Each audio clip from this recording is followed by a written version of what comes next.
couch. What you're listening to is the ghost of Tsitsi Chiumya, and I'm joined here by photographers, or should I say they look more like models to me. and just looking at this conversation, or like the mood of today, I feel like I'm the odd one out here. I feel like there's a story between you guys. I feel like you guys know each other. So I'm gonna try and do something and say, I want you guys to, I'll give you the challenge of introducing one another. Oh man. Let's start with Austin, because you started with That's so awkward because I've got to choose between these two. Whoa. So it's a bit tricky. Like, who am I choosing to introduce and why? Okay, cool. I happen to know both of them really well, which is insane. But I'm going to go with John because, you know, I've known John a lot longer than I've known Themba. And it's, you know, we met on the streets of Bram. I think, you know, when it comes to photography and you look back at where photography comes from for most of us, people who might be on social media and cool photographers in today's world, most of us met in Bram for the very first time on a Saturday during the market. And, you know, I met you there as John Baloy, and then, you know, started following your art, and we realized that you had a certain eye of expressing your story through African skin. I wanted to say black skin, and how you really black skin, sure. And for how sure. You capture it magically, and you make these worlds that transcend beyond just being black, but being able to create art out of it. Yeah, that's John Baloy for me. Yo. You have to beat that now. Damn. You know when someone says something. Damn. Yeah. Okay, so I think it's only fair that like I return the favor. No way, you can't return the favor because it's a bit odd. You're gonna need to introduce Themba, and then Themba can introduce me because it's one by one. All right, cool. I think from my experience when it comes to Themba, how I met him was also through the internet, exposed to his work.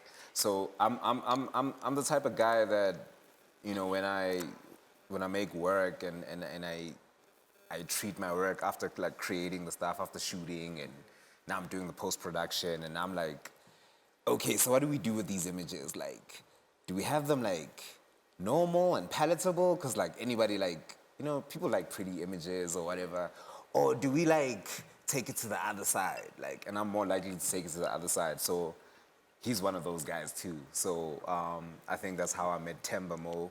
And how I got introduced to like his work and his workflow, because I think it's easy, especially because I think we can all agree that like when we started, like everything was in a digital space, and like your validation, you were getting it from the digital space first, and then it would translate to whatever jobs you get or whatever. But it's not easy to choose to be on the other side when you're still trying to get validated like in the digital space, because everybody likes the pretty pictures, you know. So like that's how I think I noticed his work, and I was like, man, this guy's crazy. And yeah, that's how I know him. Themba, I guess you're the guy who pushes the who pushes the edge. Yeah. And that's interesting. Oh yeah, we have one more introduction actually. Oof. So you gotta send it back down. How do you even do that? How do you even... First, I'll tell you like a crazy story, right? This is way after I've met Austin. Like I've known the guy for like a little bit. I was at, what is it, Camera Stuff? Camera Stuff, yeah. So just before I start to tell you about this guy, I'm at Camera Stuff. I'm trying to buy gear. It's like a year ago. I'm busy trying to negotiate a discount because, you know, gear's expensive. We're all just trying to get in there. And I'm speaking to this guy, and then Austin just happens to call me on the day. He's like, "And Pinch, where you at? I'm trying to like link up. Let's talk about something." He comes through to the store. These guys didn't want to give me a discount the whole time, right? And they gave us over like a couple of figures. And then as soon as Austin walks in, right, they're like, "Oh, so is this the Austin you were saying that you know?" I was like, "Well, I didn't say any of that." But they're like, "Oh, okay, cool. So that discount, how much do you want?" I'm like, "Wait, how does that?" So you walk into a store and they ask you how much discount you want. So just before I say anything, I mean, that's the story, Austin, a brother to me. Yeah, man, one of the greatest as well, to ever do it. Oh man. Yeah. Yeah, and I guess the camaraderie is the thing that I saw. The first thing I saw was the camaraderie, because I have this feeling that you guys have this understanding of one another that only you guys know. In terms of the industry, in terms of your industry, it's like, your enemies are your best friends because they're the only people that understand the hate that you guys both have for one another.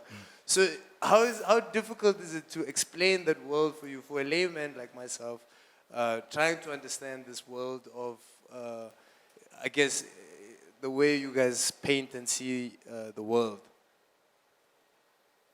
I think, trying to explain what we do is probably more palatable to all of us because we kind of live in that world and what we do makes sense to us, no matter how odd and wonderful it may look to someone else, right?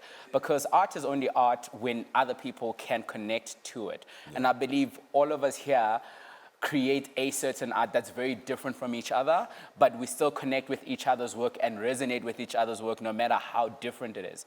And that's like one of the biggest things that, connects all of us. We respect each other and where we come from as creatives. Hence, being able to sit here and express how I connect to Themba's work because he has this approach of creating Afrofuturism stuff that is still very modern to today's world, that you're able to look at it and be like, "Kimami lodi mo," and then still understand that he's got a certain way of making it look dynamic and not like poverty porn. He's able to create his images and have you feel a certain connection towards it. There's a series that he had where he had this lady who was semi-nude, but it was not erotic in any way. It was not trying to be suggestive, when you look at stuff like that.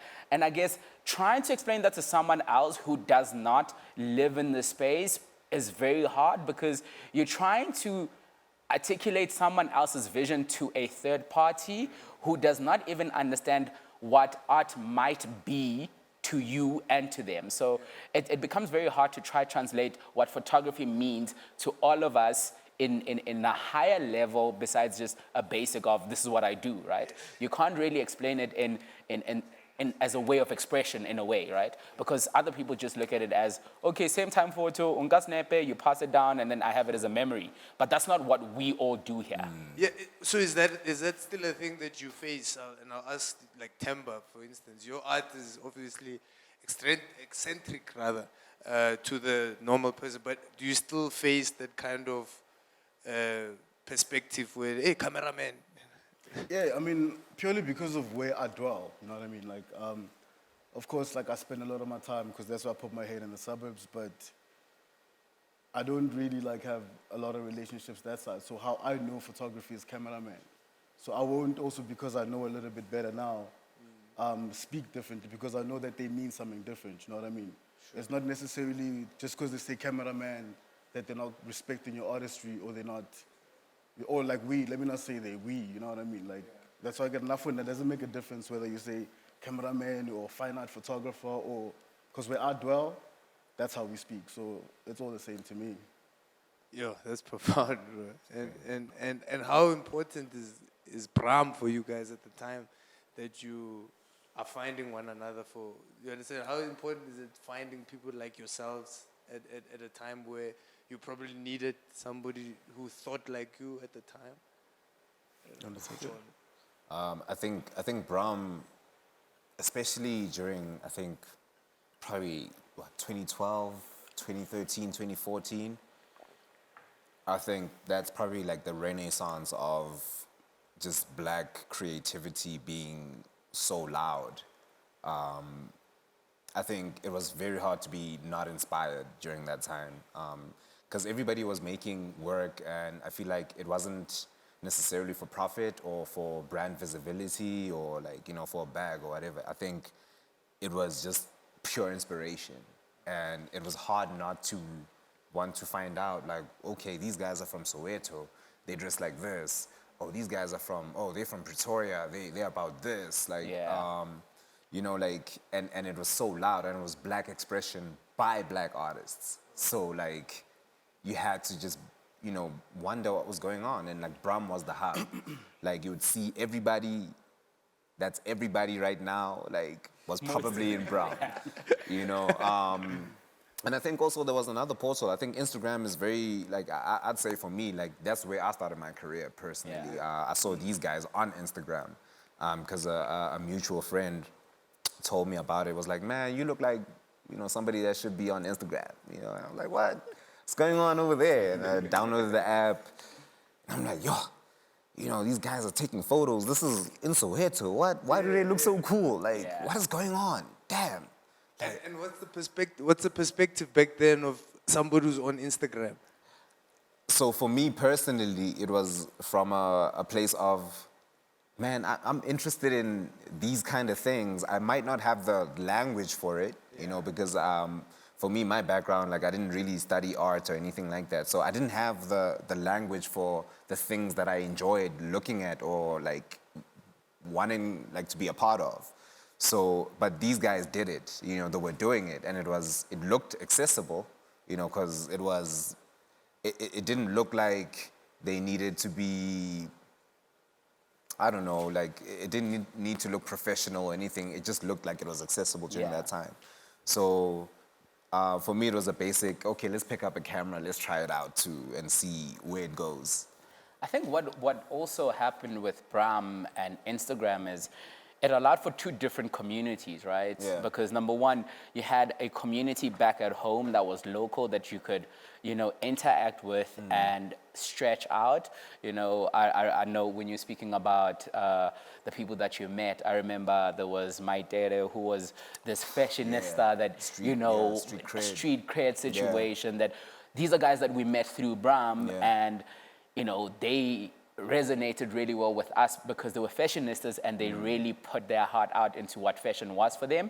And then we had a community that we started building when we were all meeting each other in the streets of Bram that doing eventually, Insta meets and all these things that translated into the second community, which was the Insta Meet and the world of Instagram, that allowed our work as individuals to also travel globally to meet with other people that we never even met.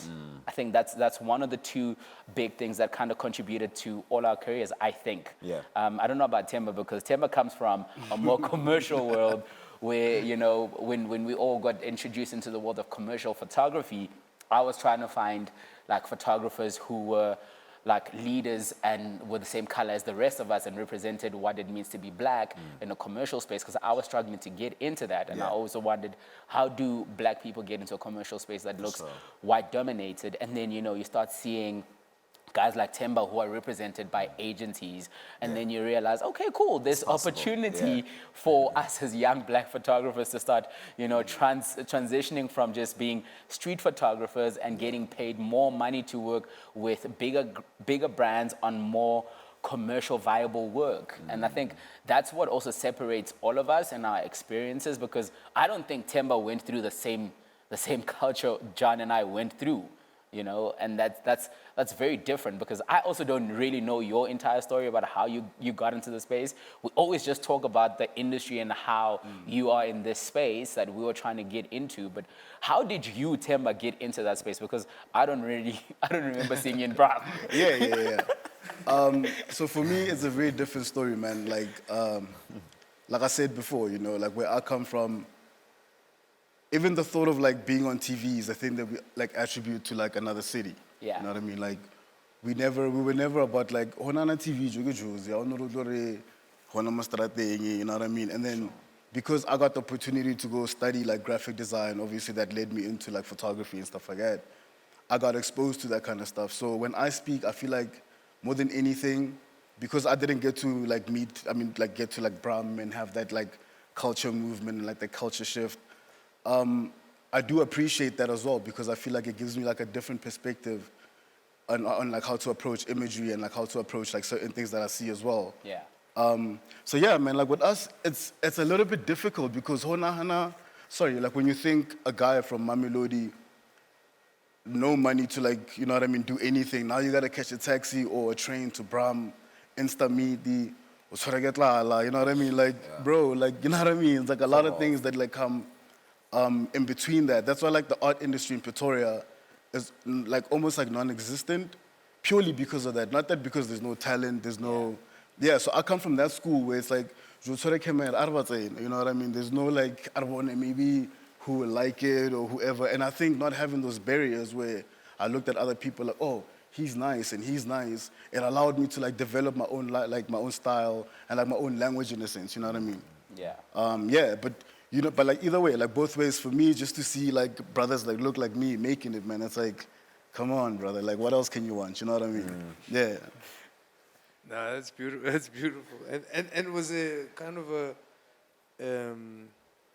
how do I put it? Was there like a divide in between somebody who started out in the industry and someone who started out in the culture, I guess?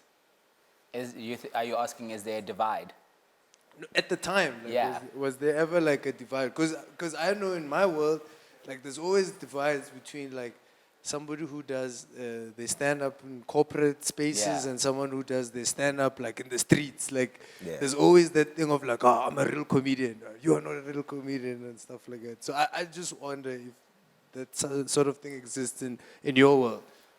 Personally, I don't think it does exist, but it does exist in the bigger world because, you know, like I said, I struggle to get into the commercial space that Themba is in, right? Because when I started my career, I was boxed in as a person who only shot personalities and events, right? I was a celebrity photographer. But then what is my job? What do? I take pictures. What does Themba do? He takes pictures. Yeah. We all do the same thing. The only thing that separates us is that kind of work that we do. And I don't think, you know, if we did not respect each other and what we do, we would all be sitting here, you know, complimenting each other and the work that we do. It's only certain places where a certain type of work is regarded more important than the other. But the biggest thing is we're able to create work that expresses emotion or create a certain type of art in all the work that we do. But there's just someone who believes that my art is not as important as Themba's art. That's the biggest thing. I don't think there is an actual divide. You know, it's a divide by words and by people who decide or want to decide that this is more important because Themba's more of a commercial photographer. But a fine art photographer is a photographer. That's the thing. The only difference is the brief that you get is what changes the work that you produce. So I don't think there's a major divide in what we do because we all use lights, we use flashes, we all use similar things like available to us to be able to create what we create. So you can't say, you know, there's a divide in the work that we do. It's just the approaches that are different and the briefs that we answer to. And how available you're saying now, and I'll put this to all of you, how available is this equipment to somebody who's starting out? Because I would imagine like it's pretty expensive. I mean, for how I think of it is it's art supplies.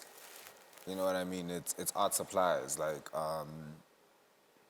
I started shooting film a couple of years ago, and like somebody was just telling me the other day, was like, yo, dude, like shooting on film is so expensive. Before you shoot, you have to buy the film, you have to develop, it's a lot. Why do you do this?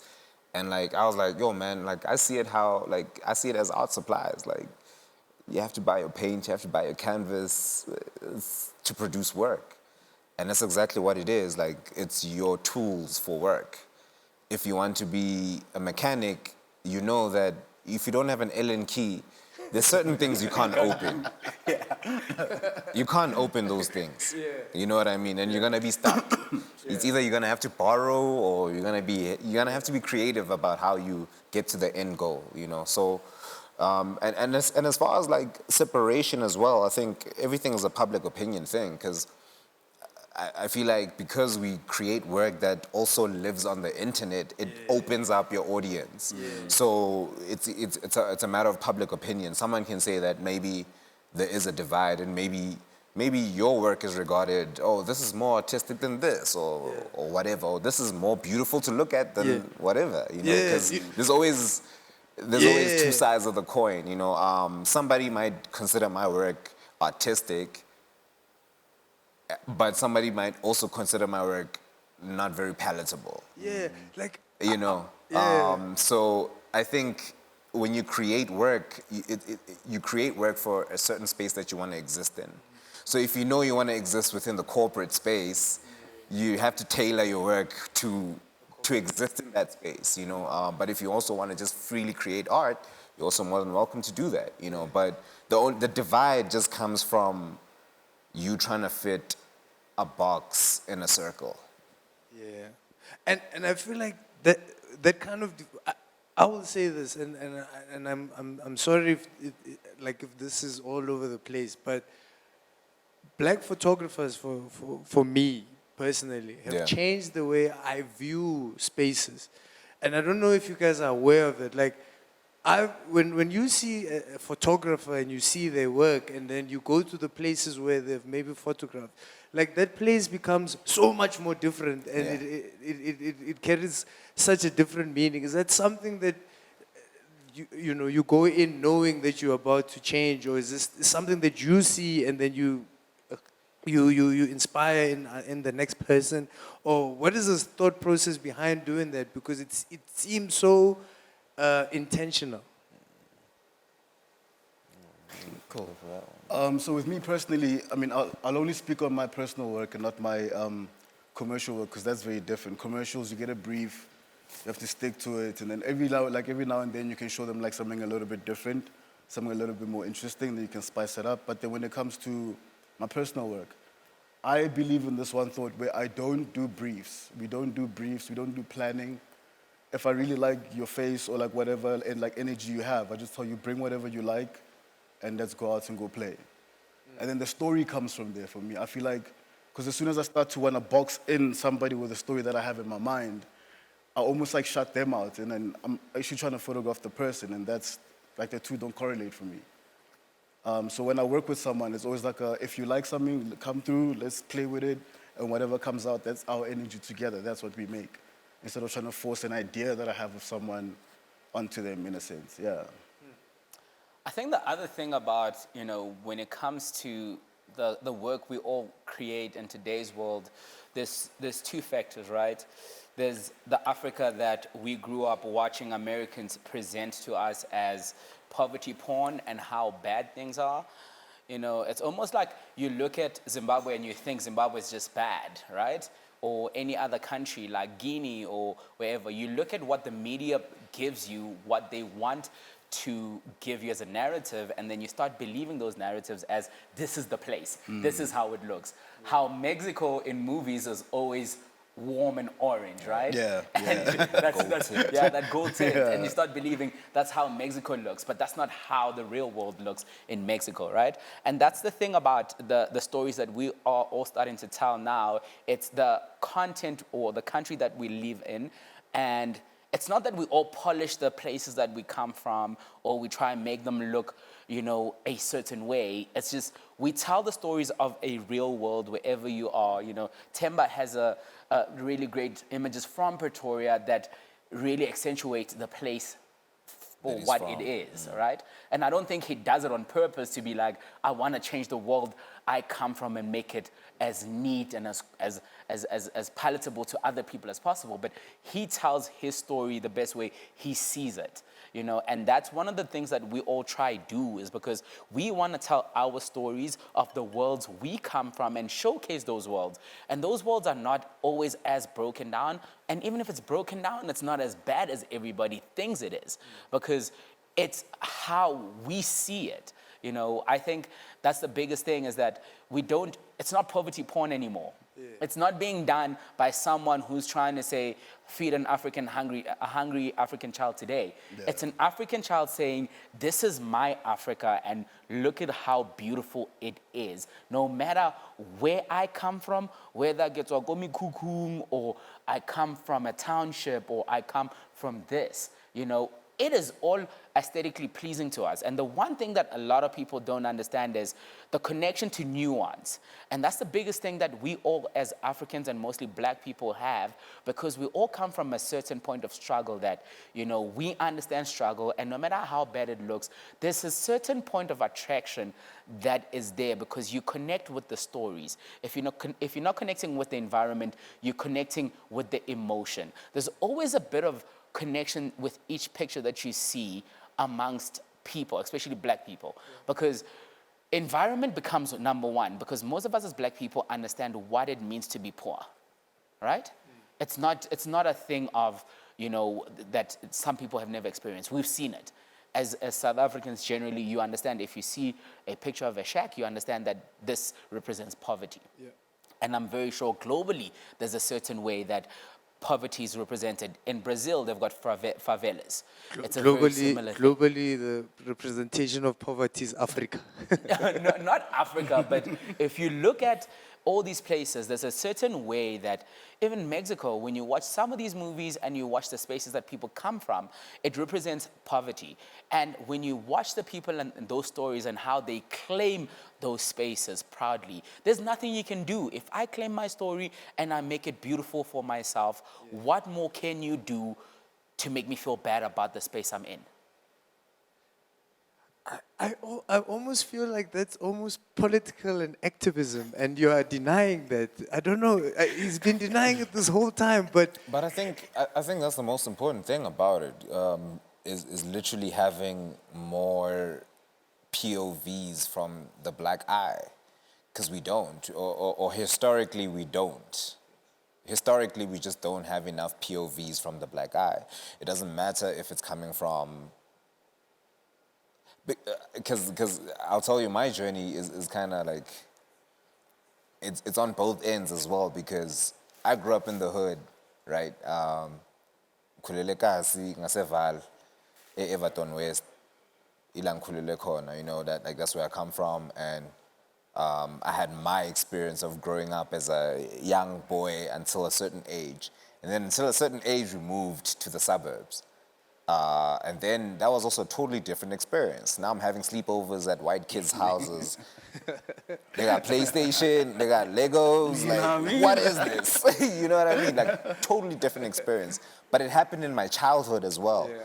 But I always, like, didn't know which side I fell, because, like, when I'd go to school, I didn't relate to the kids, because now I had to start learning English from, like, grade 5.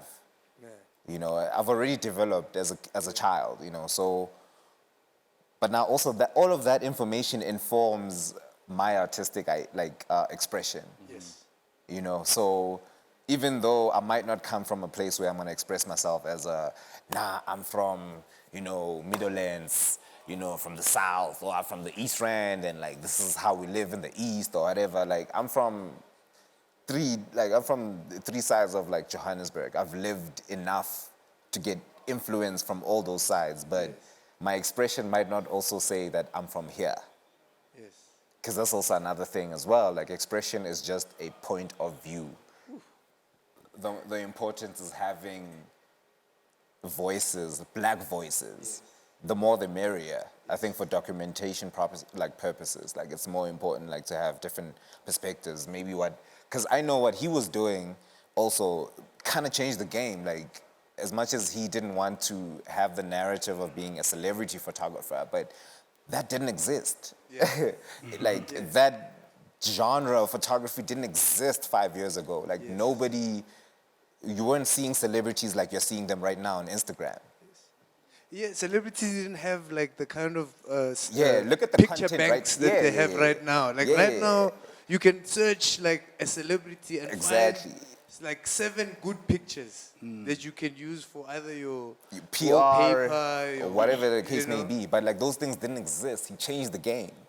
You know what I mean? Like, how I saw him and how he also influenced my work, and seeing, like, okay, this thing is doable, ended up me having, like, an art career, like, you know, and like, being able to exhibit my work. So, like, all these things are important. What's important is, like, literally just having the black point of view. representation for the all of us. representation for all of us. It doesn't matter at what scale. It might seem like it's from, oh, it's a commercial scale, so it's not that, it's all important. Everybody needs that reference point. But do you I also obviously you understand this. I'm just so excited at the prospect of asking this. It's like, do you see how you actually control how people view what they have? I don't, because when you're looking at when I'm looking at a picture and it's a picture of a person that I relate to, it's not necessarily that person that I'm looking at. It's a different perspective of how I see myself. And I don't know if I speak for everybody by saying this, like, if you present a celebrity that I love in a very nice picture, so I can use that as my profile picture to further enhance my connection to this person, or I can see myself as one day I want to be like, and nobody looks at a bad picture and says, hey, one day I want to be like that guy. Yeah. Nobody puts up a bad picture on their wall. Yeah. Back then in the day, like, are you aware of the kind of control that you have for the natural, for the young mind, for an old mind, for the natural person looking at these pictures? Are you guys aware of that? Is this something you create cognitively? Is this something that just a byproduct of more pictures of people being in the archive? What is that? And I feel like you guys need to take this very seriously. And if these are flowers, then take them. Well, personally, I do it purposefully. Obviously, with the way I choose my models and like the kind of light I prefer to like show them in. I mean, like, mostly the reason why I got into like photography is because I got tired of, because before I was a like graphic designer, right, or like junior trying to get into graphic design. And I realized something, that every time you go on the internet and you're trying to find a picture of a black person doing anything, it's always like stock imagery or it's like an image from the 80s. It's almost as if like when you look at us in the digital space, we're almost like non-existent. Yeah. You know what I mean? And then now, it's like, yeah, so I basically just wanted to like fill that gap where it's like I see more of myself on the internet. Yeah, because that was not happening at all. And how full is that gap now? Oh, sorry. Oh, I was about to say, I think we all create from what we know. Whether you like it or not, you know, the work that we create is always influenced by spaces that we come from, spaces that we know, and relatability, no matter what you do, because there's always that point, because no matter how new your stuff is, there's always a point of relatability somewhere, you know. I look at some of the work that I have done. You know, I remember I always highlight this image that I took in Nigeria about these ladies in a market, right? And there were taxis there. And when I look back many years later, that story was a story of myself as a kid, and when I grew up in Makado, Loistrishad in Venda. That was what I saw. I connected with that because it's from a world that I lived in. We create stuff with nuances and representation of what we already know, but we also enhance it to represent the world that we are in today and the world we want to represent or to present to the world. But I think also it's very intentional, you know, at the end of the day. I think for me as well, it's always been intentional to portray people of color as works of art, for one. Because I'm just very interested in the art space and in representation and like how we view people of color like as well, you know. So like for me, it's because my audience is, I kind of use the internet as my audience. And then obviously if it gets to a gallery, then you can view it in person. But since the internet is my audience, I make sure that my expression is very black. So everything that you're going to see from me is going to be black. Yeah. You know, because that is my POV. Yes. You know, that's how I want to see black people. Yes. And that's how I want the next kid to be like, you know, like, oh, dog, damn, man. Yeah. Oh, that was some cool stuff. I didn't know, you know, you could do that. And I'm like, yeah, but I do it in the backyard. Like, you know, so it's accessible. And also that's another thing that I'm trying to sort of put out is the accessibility of the thing that I do, you know. So I think that's very important as black creators, I think, that, you know, passing down the fact that everything is accessible and it's doable and it's important. The more of us, I think the more we do it, I think we're passing on just a legacy of just creativity. Yeah, because accessibility is very important, I would imagine, because especially like when you have like really nice pictures or nice art for black people, by black people, it's often like priced out of Yeah. it's priced out of the reach of any of the Yeah. average black person. Yeah, or you can't Yeah. see it because, the Goodman Gallery is in Rosebank, and maybe I live in Forslot. How am I going to get to Rosebank to just go look at art? It doesn't make sense. And also, it doesn't make sense to your parents, right? Yeah. Because they don't understand why you want to go look at photos on a wall in Rosebank. It doesn't We've serve got any photos purpose. in the room divider. Look at those. You know? No, and so yeah, how important is that accessibility, and have you seen any impact from that accessibility to people who are in places that are priced out of conventionally seeing these beautiful pieces of art? I think the world of the internet has kind of opened up accessibility to a larger number of people, because now a gallery is no longer just four walls. It's now, 3 images on a carousel, or, images on your stories. I think we've all started consuming art differently, number one, and also the accessibility. And that's one of the biggest things that, we always speak about, how the internet has opened doors for so many people. What it's also allowed is for us to dream bigger in our careers and see that it's possible for a black child to do 1, 2, 3. I look at myself and the work that I'm doing today. I get messages, or I meet people who are like, yo, I really want to do photography because of I saw what you are doing with it.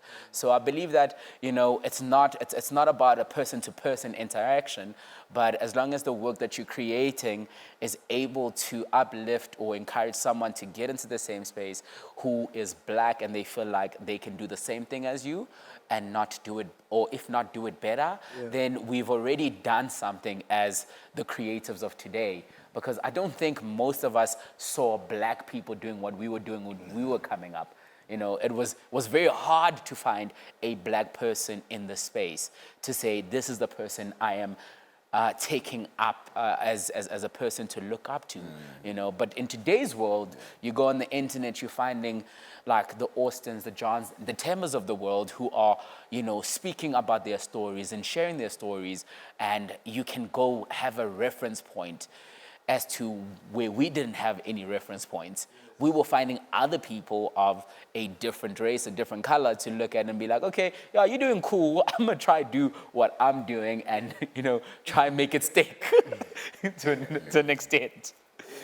But you see, that's what I'm talking about with the reference point. I'm saying that because you guys are essentially the school above the school that's coming, that will follow after that, you now become a reference point, and the accessibility doesn't necessarily inspire people into showing their immediate stories. Yeah. I mean, we had Vine a couple of years ago. Yeah. There was not a lot of South African content on there. Yeah. We just watched whatever it was Whatever on there. it was on there, We yeah. tried to create. Then TikTok came, and now with Changed the the game. influx of seeing people's houses, like you literally go into people's worlds. So I also feel like with accessibility also comes another layer of inspiration, and that's what you guys feel. And that's one thing I want to know. I want you to, and I think we are about to end this thing. I don't know the time yet, but I want you to explain to me how you see your immediate world, or how inquisitive you have to be to produce the kind of art that you are in your inquisitive world. And it's about the smallest little things. It could be about the way you see an interaction, the way you see a building, the way you see a street, the way you see feet, the way you see whatever. How I want you to just say in a couple of words how you see it, and because it makes it so beautiful. Ooh. Well, personally, I believe in creating art for art's sake. It just happens to have a very black expression right now. Yeah. Like ideas are nothing new, man. Somebody has thought of something that you wanted to do, or like at least like attended to like a little bit of it, you know. So what I can pray and hope for, or like what I wish I can do after this, is just to make sure that I'm a vessel that's open and that allows like that flow of energy, of creativity to always just like flow through me, you know what I mean? And also I think as South Africans, I don't think we're at a place where we should be looking at what differentiates us in the art industry, or like especially more prevalent in photography, because if you look at our story, only now do you fully get like an Austin Malema or like a John Baloy. Only now, and it's been like how many years? 20-something years after our struggle. Yeah. We are like the first to do this thing, like where you can just be like, dude, listen, I'm gonna pick up a camera and I'm just gonna do my thing, without somebody saying, listen, you can't, you know what I mean? So we need to also give us like the time to fail, allow us to fail. You know what I mean? Like allow us to create without boundaries, because like what we do here will determine, like obviously like you were saying, it'll determine what the other people after us will do. But if we get boxed in where you're scared to speak about a certain issue, or you're scared to address a certain issue, it almost like it boxes that I'll call it black photography, but like it boxes that in to a point where even if you try to express yourself and say something else, it won't matter, because it won't be our voice. So we need to be very careful in like trying to say, oh, but because you're a commercial photographer, you don't, my guy, sila, uksala, you know what I mean? Yeah, man. Yeah. No, that's. I also wanted to ask, in terms of. Wait, what was I saying now? In terms of. Wait. Yo, I lost my train of thought. It's coming. It's coming. But Throw you over hard. yeah, it's good. Yeah. Hey, you rocked me with the yo. I You have to know. be like introspective. Like, Yeah, now I'm thinking about all those. So yeah, you're saying, yeah. Here's what I was gonna say. It's the first time where there's like superstar photographers. True. Like now you go on Instagram, like people are not just going to look at the pictures, they want to know who took the who's the guy who pictures, made the and they photos. want, people are like, I want the Austin Malema, John Baloy, Themba, like photo shoot. People like, they want that because it actually, did you guys, when you started this whole thing, did you envision that this would be a reality? I'll go with Austin, because everybody knows you. Yeah. You know what? I don't think so. I think when I started photography, it was purely just it was a means to an end, right? I was studying film and I just wanted to make extra money. And I fell in love with the art of photography and creating images. But to end up being where I am today, I think it still shocks me a bit. But it's a great thing for me personally, because to be black and be an inspiration in this space and say, yo, I am a kid who grew up in Venda, and today I am well known across the globe for taking photos. What does that say to a young kid in a township somewhere who looks at my work and sees where photography has taken me? I am not a doctor, I am not a pilot, but I've been able to do things that those people are still able to do as well. The superstardom of it, for me, is nothing, to be honest. It's great to be celebrated or to be known for what you do, but I think the biggest thing for me was the ability to live out my dreams and do things that I never thought I could do as a young black kid in Chozi, in Venda. I never thought at any point I would go to the US. I remember in high school, I used to dream about going to Tomorrowland. You know, all the things that I have dreamt about and I have checkpointed. Yes. Once, twice. All I'm saying is all the things that I have dreamt about when I was a young kid, which includes traveling the globe and all these things that I've done, I have done because of photography. How many more kids can you inspire to say, all I did was picked up a camera and somehow I ended up in New York, I ended up in LA, I ended up in Belgium. Like, it's not a lot of us who can tell those stories. But again, I had taken many risks and some of them came with really high rewards and some of them are failures that people will never know. Yeah. And that's the biggest thing. It's like, everybody looks at the superstar of Austin Malema and they think, oh, superstar photographer, but nobody knows how much it took for one to get there. Yeah. That's the biggest thing. Like, there's going to be sacrifices, there's going to be failures that people are not aware of and some that people are aware of. But the biggest thing is I took the chance on myself to follow a career path that was not conventional and it worked out for me. Yeah.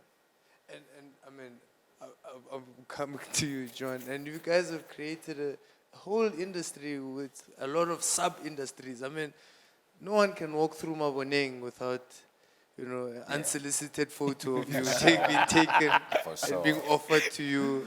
And that is paying forward. Yes, because those guys are hustling and making money down there. Yeah. You know what I'm saying? Yeah. So I feel like you also need to take that into account, that is your responsibility. At the end of the day, your dream came with a responsibility that has created sub-genres and will forever create sub-genres. But anyway, back to the how your answer, John. In terms of like, for me to be honest, because of my background, like I was an auto electrician. I was working in the mining industry for like after I left school. So I didn't really study. I didn't get to study. I just got a job opportunity. My parents were just like, okay, here's work, So I worked in the mining industry for like 5 years. And I think I picked up photography on the way, but I was just working. I was doing electrical work. Were you like a miner? Yeah, I was doing electrical work on the earth-moving machine. But you were inside? Nah, not necessarily. I was fixing the machines that were going inside. Okay. Yeah, so for me, when I made the choice, like I had to quit my job. Like I had to make the choice. Like, so I'm earning a good salary here, I can pay for my car, and so what am I doing this thing for? Like, but like for me personally, I knew that because I never saw myself as just a photographer. Like there was never like, I wasn't gonna limit myself to that. I saw myself as an artist and I was like, it can only go to the roof. It can only go to the sky from here. Like I can do anything, and I still tell myself I can do anything. So, like for me, it's the self-belief and really like creating a lane that needs to be created. Because like if I'm sitting here and I'm saying that I have, the courage to do it, why not? If it's gonna open all these other sub-genres that you spoke about, where now other black kids can feed themselves using a camera. Even if it's 20 rand an image, if that guy gets like 100 a day, how much is that? And he can feed his family. Just by a camera, clicking photos every day. So like, I think, like I said the other time, is that the POV of black voices is so important. Because we need to see the accessibility. If I live in your hood and I'm doing what I'm doing, at this scale, you can do it too, surely. And I think that people are now starting to realize that you don't have to move to a metropolitan city to do or to get the recognition that people are getting. People, like, you see photos from, Ramashashani, like a place you've never seen before, and you're like, There's people that exhibit overseas, and they don't even have to leave where they stay. That's it. But they exhibit overseas, and they live in the hood. Yeah. But they exhibit overseas, so it's like, it's those are the things. It's just that, like, I think also data is so expensive in the country that, like, it's a big headlock on the kids because they're holding the kids back. Because had I got onto the internet earlier, I would have been so gone. Like, I would have been so gone, But I think that's the beauty of, like, where things are going now, where accessibility, like you said, TikTok. Like, 2 years ago, like, South African content was hard to find. But now you go on TikTok, you'll find everything. Whether it's someone cooking muhodu, whether it's someone dancing, whether it's someone doing something. Like there's archives find for it. everything now. Yeah. For every single thing. And like I want to ask you one thing. I'm gonna wrap up just now, especially John. How long did it take for you? And this is a serious question. How long did it take for you to realize that leaving mining was the right thing to do? Because there's also a lot of artists, kids, right, that make very rash decisions when it comes to leaving their job or choosing their passion over there. How long did it take for you? Because that answer will actually put it into perspective for anybody looking at this sure. and feeling like, yeah, I must leave my job now. Yeah. You see, I think that's a mistake because for me, I'm a very rash person. Like, I'm gung-ho. I'll be like, yo, I've got one gun and there's like 17 guys. I'll shoot them all. Like, I'm that guy. So I made a very rash decision at first. I decided I was going to quit. Like, same time. Like, I'll quit now. Luckily, I had like a young provident fund that was going to just say, like, give me a pillow to land on for the next 2 months. But now you must understand, like, you go from being able to take care of your immediate like means to nothing. Because now as a photographer, you must start from scratch. Nobody knows who you are. Nobody knows that you shoot. Nobody that is willing to pay you serious money is trying to book you because you don't have the portfolio. And to get to the portfolio, you must work. You must shoot. For you to shoot, you must fund those things. How are you going to fund those things? You must, whether you're pouring petrol, whether it's film that you're buying, whatever it is, you're spending racks to do this thing. The fact is you're going to have to spend racks, whether you like it or not. So at least have savings if you're going to start off. I think that's like the easiest thing or like the easiest advice I can give to anybody is having some money put aside because the jobs don't come through quick. Or you might get the jobs immediately. Maybe you'll get 3, 4 that are going to set you up good. Maybe you might have 2 months dry. So, I mean, I've got another way to look at it. I mean, that's, for sure, I get it. Like, it makes sense. It makes sense. I hear you, man. Hey, man, but me, I don't know. I feel like if you don't put yourself in a position where you are forced to evolve, you'll never evolve or you'll never change. With me, it was a little bit different. I let go of everything, you know what I mean? I had to, it's either this works out or nothing works out. For sure. And when you put yourself, I find it very interesting, like when you put a human into a corner, you'll be surprised the kind of things you'll find them doing. For sure. So for me, if you really want to do it, I'm not going to cushion you. I challenge you, quit your job, quit it. If you really want to do it, quit your job. But if you're going to like do half and half, stay where you are, it's safer. Yeah. Because this here, You have to you love have to be crazy. You have to, be a little bit crazy to do this. Because, like I said, going from, like being eligible to buy a house to, I want paperwork, no. Yeah. Like, you gotta love it for real. And like, you gotta know why you started it in the first place. Yeah. Like, I don't know, I'm like 6, 7 years in, like, from quitting. Yeah. I haven't stopped. It's been like this, but like I haven't stopped still. 'Cause I'm just like, yo, dog, this thing gotta work. But as soon as you have a safety net, you get comfortable. You get Then it's like, comfortable and you don't move. and it's like, all right, maybe next time, mate. You know what I mean? Then that never works. But I think the other thing is to be aware that nothing is easy. I think, I was 6, 7 years in before I became Austin Malema. I was always Austin Malema, but, I started this thing in 2010. I only popped in 2016. A lot of people don't understand.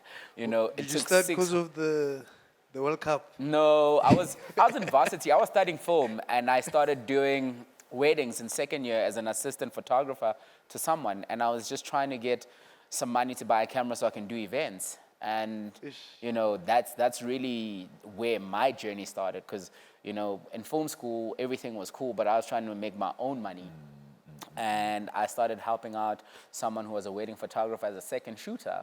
And then that's 2010, let's say 2010. And only in 2016 with Instagram I started popping and becoming this photographer that people started looking at. you know, and that's what people don't seem to understand. The journey might seem easy for most of us because you're catching us, you know, like 7, 8 years down the line, and you think, oh my God, I can do it as easy. Sometimes it can be easy, but sometimes it will require patience. Anything that's worth it will never come easy. Yeah. Sure. Yeah. Just to close off, this has been really insightful for myself, especially because your industry shares a lot of similarities with mine, in that the perspective of it and what it is two totally different things, but it's exactly the same thing at the same time.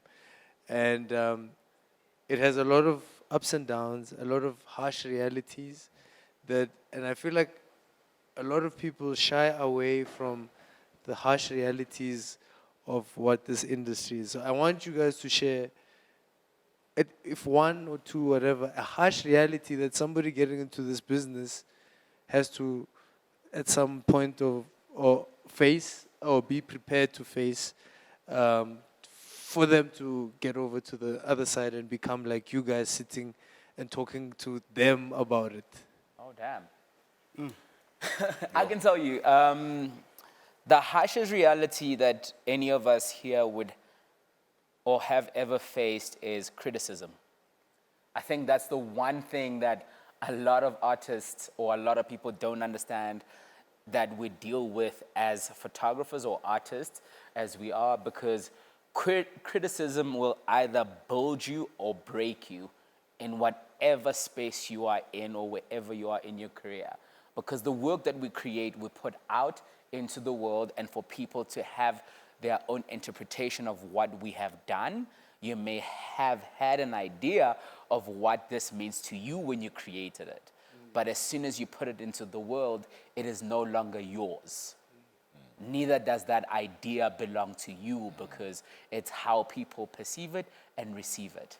And that can change depending on who's seeing it and where they are when they see that work. And they will criticize you, and you can either grow from it or you can either die from it, to be honest. It's that simple. You can either grow from it, or you grow stronger, or you don't care how people feel about your art, or you will always be emotional, or you don't want to put out more work because of how someone felt about your work. How do you feel about people not, crediting? Wait, there's other people who have to answer the question that No, you they just have asked. to. No, they will. But How do you feel about not being credited? because I feel like I wanna. Yeah, we will go to the other one. I'll tell you, the biggest thing about not being credited is people not paying it forward. What a credit is a pay forward for the next person to find me so that they can book me for a job that they believe I can do because of what I did for you. And that for me has always been the biggest thing. Like, people feel like if they pay you, they don't need to credit because they paid or whatever. But the thing is, imagine if I denied you the opportunity, you as Tsitsi, and I just introduced you onto stage without your name and you killed that night. That How happened is someone to me going last find- night. I'm very sorry. That guy. Yeah. Who is that guy? How do I find that guy? That's the biggest thing, because a credit says, this is the great photographer who took this photo. If you want to book him, here he is. Yeah. You can follow him here, you can find him here. Now imagine if people decided to take that away from all of us. Most of us wouldn't be where we are, because those credits have led to certain people, certain brands, certain clients finding you because of a credit. And if you took that away, you're stifling people's careers, and you're also just denying the moment of being paid forward. That's what it is. Like, a lot of people will credit everybody, but not the photographer. If we did not take those photos, those moments would not exist. And that's what people need to be aware of. Yeah. It's not just about a credit or crying to be known. No, it's about paying it forward and being thanked for you being able to create that moment. Okay. John, is credit and criticism the only harsh reality? As far as credit, like, shout me out, bro. Like, it's fly. I took it. It's dope. It's dope because I made it, bro. Like, shout me out, dog. Like, because they'll post Gucci, If it's Gucci, like And they bought they'll the make Gucci. sure they'll post Gucci, but like, okay, I get it, and you bought it. You get me? But like, this is also like You bought the images. I created. the yeah, same you thing. know, it's only good good favor, like to like just share the recommendation. Like this is a dope person. But I think for me, when it comes to like biggest reality or but you said harsh reality, right? Yes. I think knowing that you're not you're irreplaceable, that like that's not a real thing.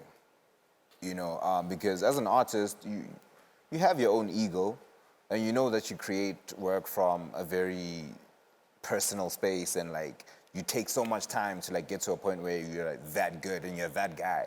But if so and so brand decides like, okay, we want to book you, John, and then I say, you guys are not like paying me enough, they'll be like, oh, okay, you think you're special? Here's Austin Malema, he can do the job too, you know, and that can be also a painful thing as well, because it's like, does it put me at odds with Austin? Is it Austin's fault? No, it's not his fault, you know, but like knowing that like they can literally just swap you out like that anytime is, I think, the harsh reality of like just being in the industry. But at the same time, I think, like I said, it's the why do you do this is so important. Otherwise, you won't do it. You won't make it because you're gonna keep getting replaced. Like, you know.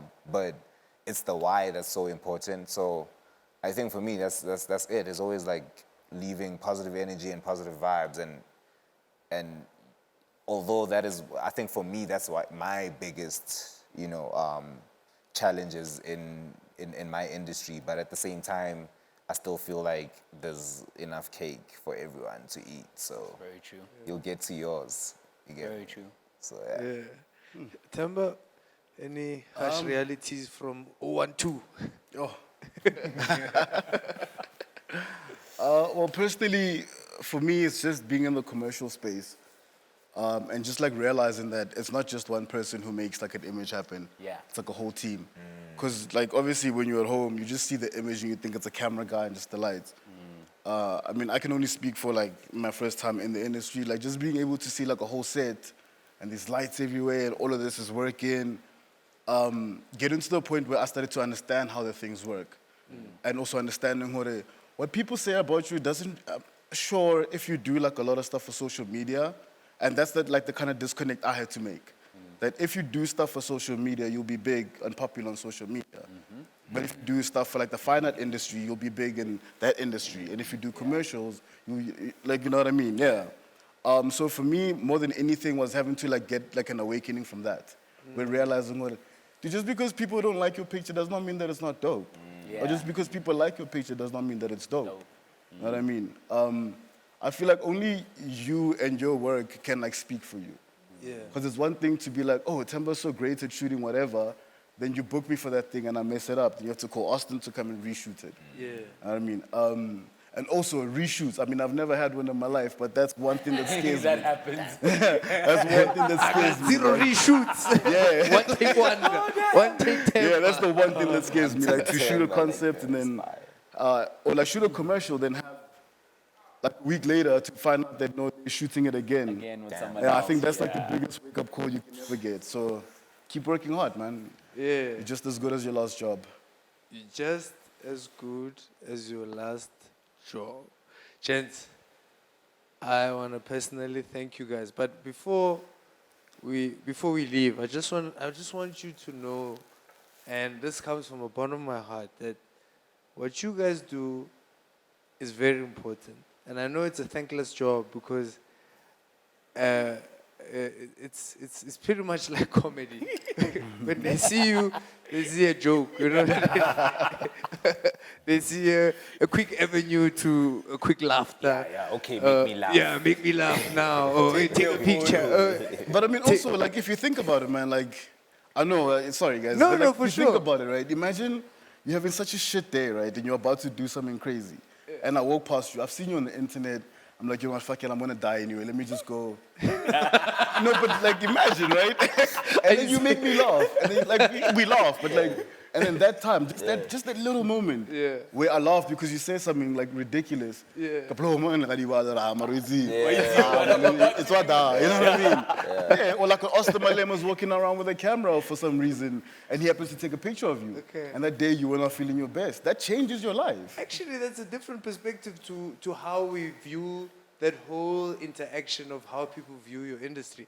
And I think I like what you said earlier when you said, you know, it doesn't matter if they call you cameraman because you know that the language might be different. Yeah. However, the essence of what they're talking it about stays the same. is something Yeah. that comes. I've never actually thought of it, and now I'm gonna think about. I'm not going to Don't do call us jokes on cameraman, demand. though. I'm not doing that, but I have a different idea of it. And but sorry, you were saying, Austin? I know, I just said don't call us cameraman, though. That's it. Okay, no, you are the more political figure. I mean, you've got the surname. Oh, my word. You mean the But bruise with the yeah, raise. but I just wanna throw it forward and say, gentlemen, you are important, and I know it's a thankless job, but the things that you do have been thanked before. You might not notice the thank you because they might not come as glamorous as other industries, but the thank yous are there in the appreciation, in people viewing their actual worlds in a different way. You guys are our modern day superheroes. Thank you so much for joining us, and you know, God bless, and let's take over the world. Shout out. Thank you for having us. We could just get on.